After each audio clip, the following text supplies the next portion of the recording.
Hi, I'm Colin and welcome to How to Paint Watercolours. So if you're ready, we'll get started and we'll paint this one. So I've picked a farm scene for this one. I've stretched the paper. This is £90 Winsor & Newton watercolour paper. So I'm just leaving a thin film of water on the paper. Then we'll get straight in with the colours. Naples yellow all the way down to the house. Bring it through there. Tiny touch of the yellow ochre. You just want to dry off around the house area and the wall. So before we go too far, drift down into the field. In fact, I think we'll encourage that. Touch of yellow ochre once again in here.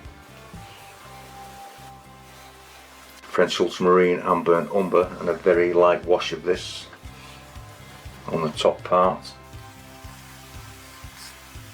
This will fade almost into nothing.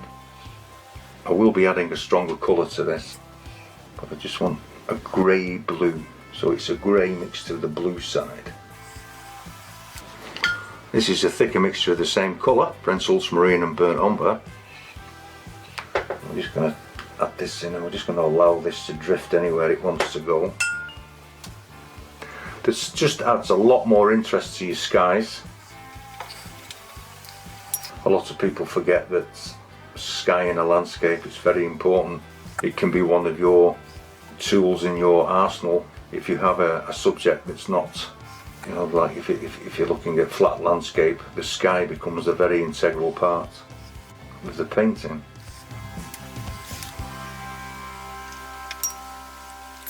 Strengthen it up in one or two areas. And I'm just going to stroke in some green, which are made from Indian yellow, French ultramarine and burnt umber, but this is very much on the yellow side. And we're just going to add this to the backfield as well. Drop more yellow ochre in. Re-wet the grass area. Bring in some yellow ochre in as well. Dropping some of that yellowish green in. I made three different strengths of this colour. One yellow, one in the middle, and one going to the dark green side, but I'll show you in a moment. Moving to the middle one.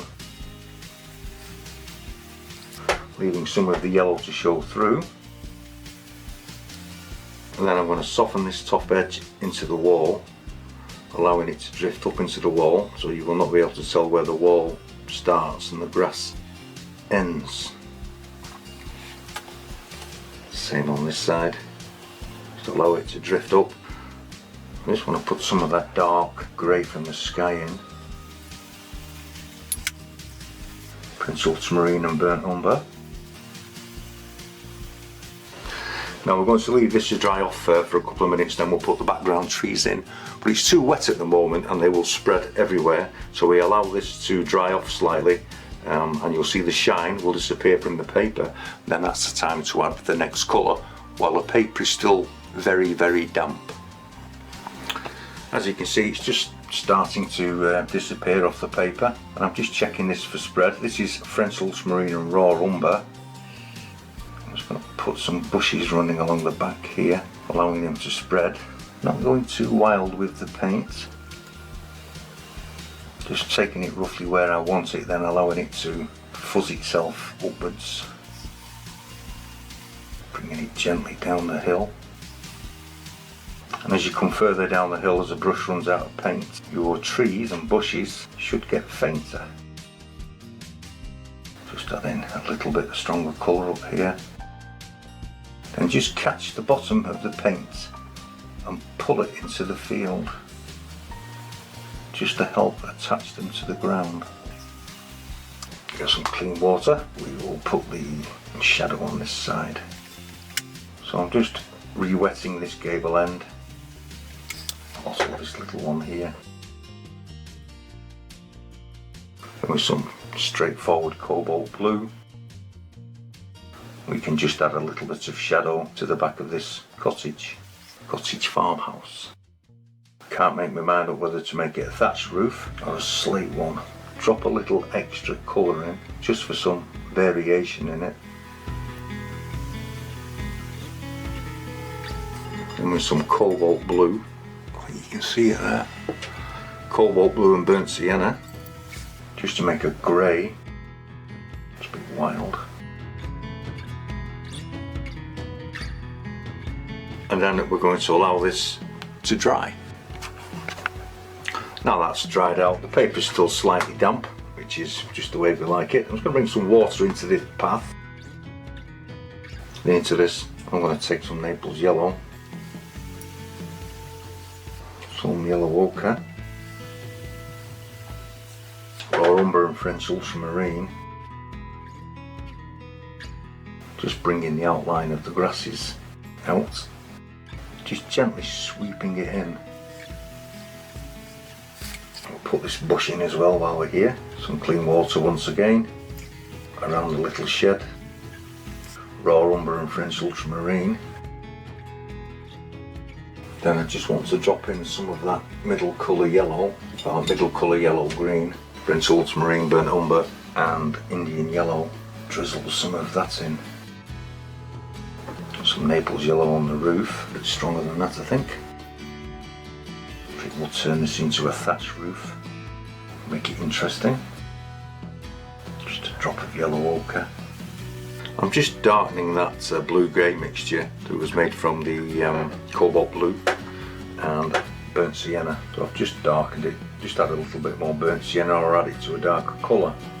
And I just want to put the shadow side of the eaves and the doors in.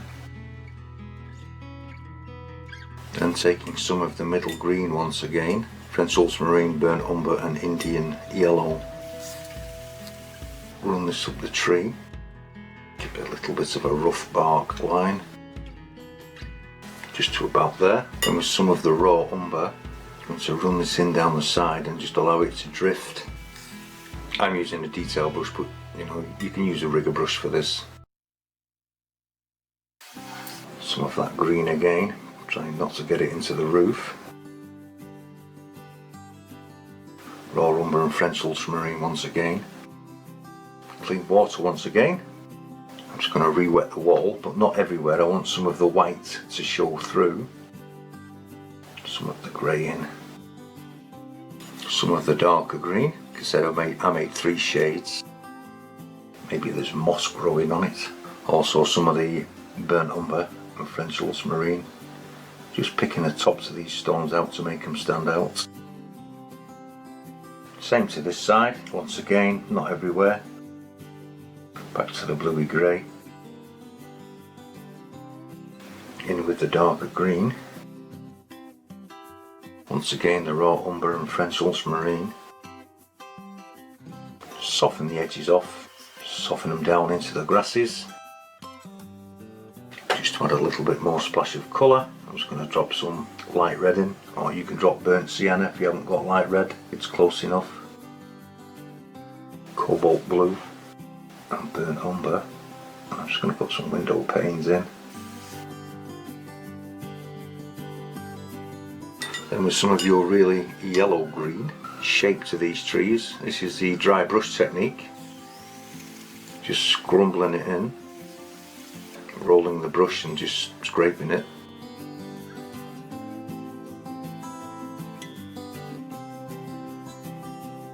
Moving to your middle green colour, that's where we just start to just touch it in. Darker on one side of the tree as we come down. Taking my detail brush once again. Raw umber, burnt sienna. Just putting a bush in. 1 or 2 spots of light red. Just taking some of the darker green of the 3, and we'll just put some foliage on. Raw umber and French ultramarine, just to darken it in areas. Raw umber and French ultramarine, just a light coat.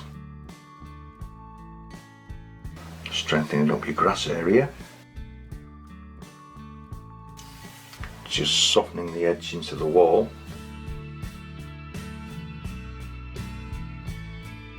A nice red door.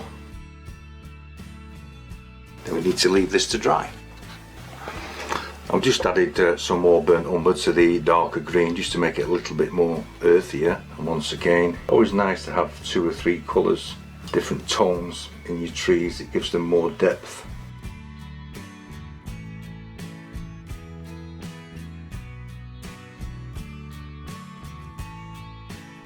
Just strengthening up the darks in areas to allowing it to mingle with the damp paint. Also just a touch of raw umber, French ultramarine, just to bring some real dark shadows in. So I'll take some strong yellow ochre and we'll just begin to put this thatched roof in. Some tones of the light red.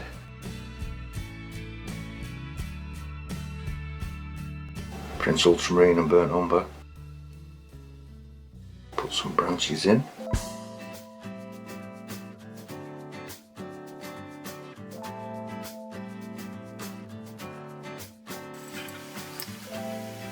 Just darkening one edge of the fence post, just to allow it to look 3-dimensional. A touch of clean water, just to pull more of a shadow out on this side. Same on this area. Taking some of that very dark earthy green, soften it down with a relatively damp brush, almost wet, so there is water. But if you do it quickly, you shouldn't really have a problem. Just taking the excess moisture off.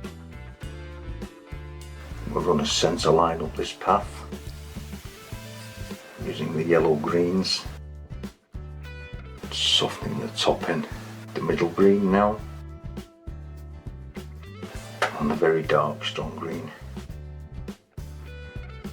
Just trying to allow all 3 colours to show.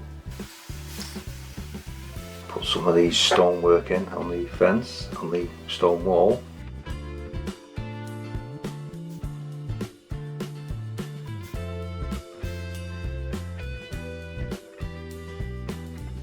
Trying not to go overboard with that. I just want to show a little bit of brickwork on the house.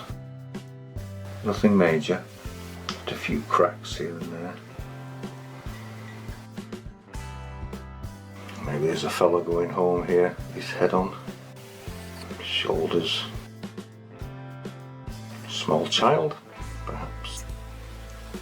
And I just want to drop some light red in. Shadow. Now we need to leave this to dry and then we can finish this all off.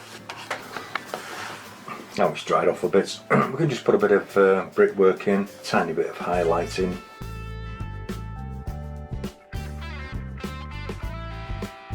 Raw umber, French ultramarine.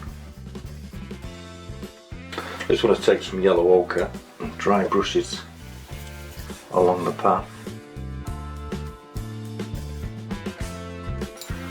Then with the dark green once again, just going to put some grasses in.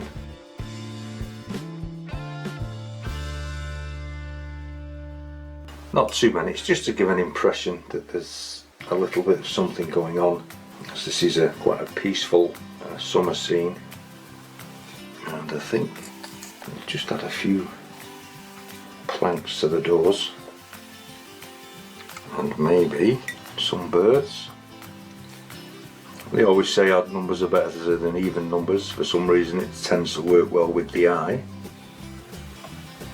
Okay. I like them there. And this is where you get around to the best bit. This is where you get to sign it, mount it and frame it. I hope you've enjoyed this painting video. If you have, please click the like button and consider subscribing. Subscribers are always welcome, and I will leave a link in the description box if you wish to view any more painting videos that I've made, or YouTube. If you click on that, it will take you straight to them. This was painted with the Turner's Artist quality paints, and they are terrific value for money. And not only that, I think you can see they are first class paints. Thank you very much for watching.